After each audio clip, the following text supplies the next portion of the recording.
আর আল্লাহও চায় আপনি আপনারা ছোট করেন। আল্লাহর এটা দেখতে বড্ড ভালো লাগে যে আমার বান্দা ছোট হয়ে থাকতে চায়।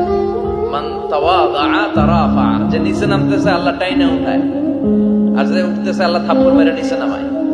কথা কন। মুসা আলাইহিস সালাম, সহিহ বুখারীর বর্ণনা, বনি ইসরাইলের লোকদের মাঝে ওয়াজ করতেছিলেন, এরকম নসিহত করছিলেন। তো একজন দাঁড়িয়ে বলল, ইয়া নবী আল্লাহ মুসা, মান আ'লামুন নাসি ফিল আরদ। হে মুসা নবী, জানতে বড় মনে চায় বর্তমান পৃথিবীর সবচেয়ে বড় জ্ঞানী কে? মুসা আলাইহিস সালাম কয় আমি। মুসা আলাইহিস সালাম কি বললেন? আনা। আসলে কথাটা ঠিক। আল্লাহ যখন যে নবীকে পৃথিবীতে পাঠায় তখন তাকে সবচেয়ে বেশি জ্ঞান দিয়ে পাঠায়, সে হিসেবে ঠিকই উনি সবচেয়ে জ্ঞানী। কিন্তু উনি এইভাবে নিজেকে সবচেয়ে বড় জ্ঞানী বলে দিবে, এটা আল্লাহর পছন্দ হয় না।